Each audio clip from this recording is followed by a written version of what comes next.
तो कभी सोचा है कि जब कोई चीज टूटती है तो उसकी आवाज अचानक से क्यों बदल जाती है? आज हम इसी दिलचस्प सी फिजिक्स पहेली को सुलझाने वाले हैं और इसकी शुरुआत पता है किससे? एक बहुत ही आम सी चीज से करेंगे। तो चलिए बिना देर किए सीधे सवाल पर आते हैं। मान लीजिए ये बीम टूट जाता है, तो क्या होगा? ये तेजी से वाइब्रेट करेगा या धीरे? बस यही वो सवाल है जो आज के हमारे पूरे विश्लेषण का सेंटर पॉइंट है।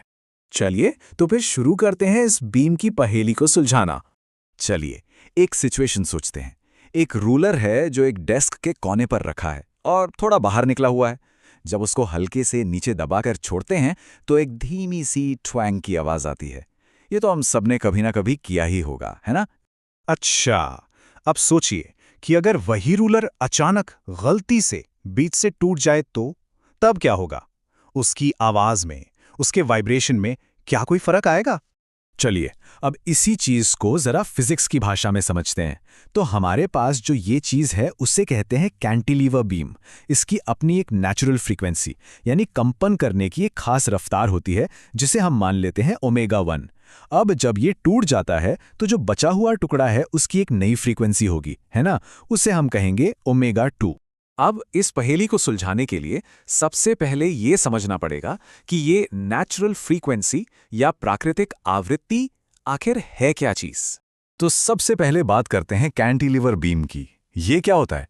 अरे ये बस एक ऐसा सख्त बीम है जो सिर्फ एक सिरे से कहीं जुड़ा होता है, जैसे वो डेस्क पर रखा हुआ रूलर या फिर किसी स्विमिंग पूल का डाइविंग बोर्ड। ये सब इसके परफेक्ट एग्जाम्पल हैं।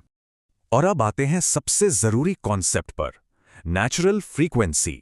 देखिए, हर ऑब्जेक्ट की अपनी एक खास, एक पसंदीदा रफ्तार होती है वाइब्रेट करने की, जब भी उसे डिस्टर्ब किया जाता है। इसको ऐसे भी समझ सकते हैं कि ये किसी भी चीज के हिलने डुलने या उसकी ट्वैंग वाली आवाज की एक यूनिक पिच है। बस हर चीज की वाइब्रेट करने की अपनी एक खास धुन होती है। तो सवाल उठता है कि किसी भी चीज की ये नेचुरल फ्रीक्वेंसी किन बातों पर डिपेंड करती है? वेल, 3 मेन फैक्टर्स हैं। पहला उसकी लंबाई, दूसरा वो कितनी मजबूत या स्टिफ है, और तीसरा उसका वजन यानी कि मास। ठीक है, तो अब जब हम ये सब बेसिक कॉन्सेप्ट समझ चुके हैं तो चलिए अपनी पहेली पर वापस चलते हैं और देखते हैं कि आखिर जवाब है क्या। तो सवाल फिर से वही है, जब हमारा बीम आधा टूट जाता है तो असल में बदलता क्या है?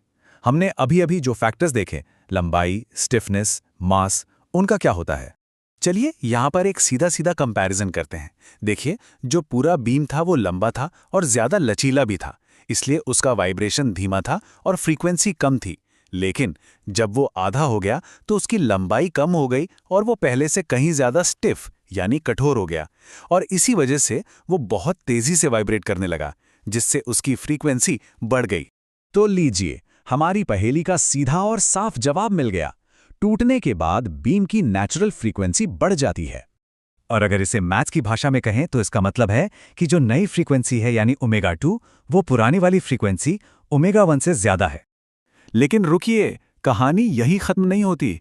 इस खास केस में फ्रीक्वेंसी सिर्फ बढ़ती नहीं है, बल्कि पूरे 4 गुना तेज हो जाती है। जी हां, 4 गुना।